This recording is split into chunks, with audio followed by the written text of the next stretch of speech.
Hi, I'm talking today to a life coach, Sharon Almagi. Hi, Sharon. How are you?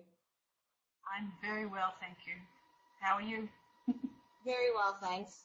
Sharon, the first question I want to ask you today is what is a life coach? I'll use two metaphors to describe to you what a life coach is. One is the metaphor of a mirror, and another metaphor is like a trigger, like a paintball gun, okay, in a positive sense, okay.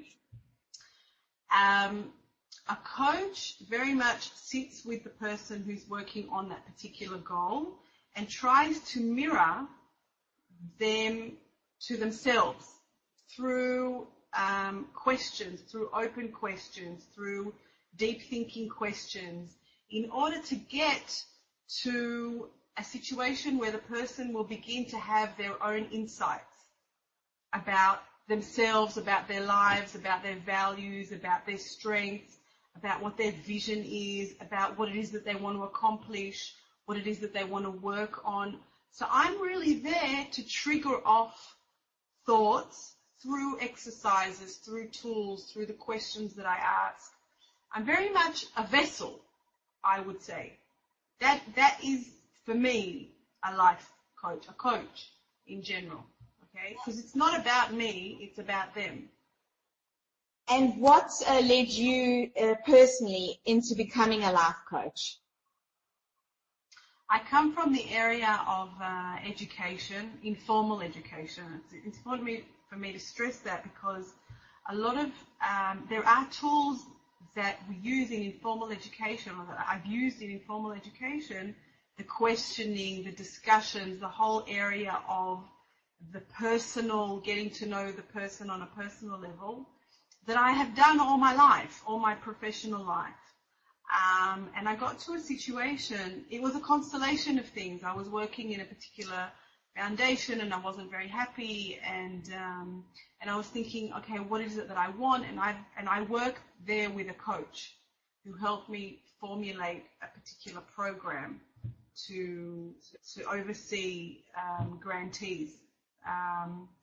It's always kind of been very kind of like, what is this coaching thing? I don't really know what it is. It's very kind of interesting. How serious is it? I don't know. How long do you have to study and whatever? She really gave me a taste for it. And then within like an 11th month period, I basically left my job and signed up for a coaching course, received coaching whilst I was in the course because that's part of the prerequisite. And I found myself in this world where I suppose the non-professional tools, or the professional tools that I was using in education, became a lot more sophisticated, and there was a context and a framework that the coaching gave me, and a way of looking at the person that I'm working with that kind of sparked everything off. But it was there from before. It just wasn't as professional, I think. And when it comes to life coaching, could we say that you would mostly work with adults? Like, does there have to be a certain amount of maturity? You wouldn't work with children? I mean, the cutoff line really is that you shouldn't coach kids under the age of 10.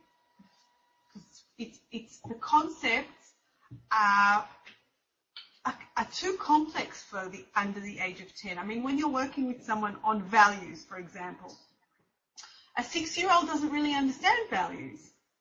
A 10-year-old, is more inclined to an explanation about values. So really you start coaching from the age of 10, and I only coach adults. I only, Okay, yeah. and I mean, there is coaching for children. And how many sessions would a person need in general with a life coach? You need at least 10 sessions. A coaching process is at least 10 sessions, and it's between 10 and 16 to 18 sessions, usually. And how do I know if coaching's right for me? First of all, if you want to work on a particular goal that you want to achieve, for example, I want to strengthen my I feel that my communication at the moment is not very positive, not very effective. I'm not very assertive. I'm underconfident, and I want to work on making my communication positive and effective at work. That's definitely a good coaching goal. So you would come to a coach because the coach would work on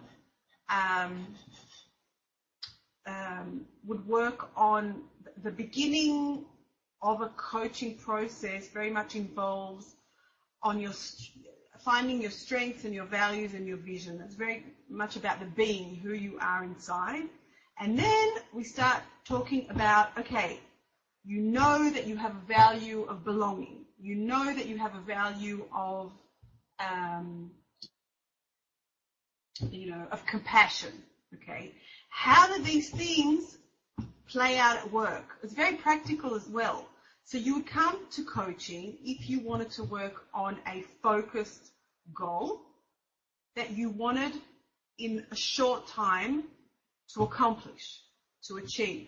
You wouldn't come to coaching, for example, if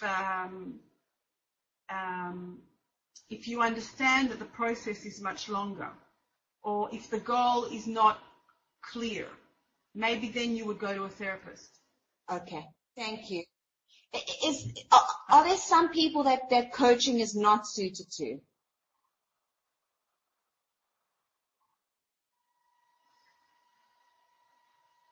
Yes.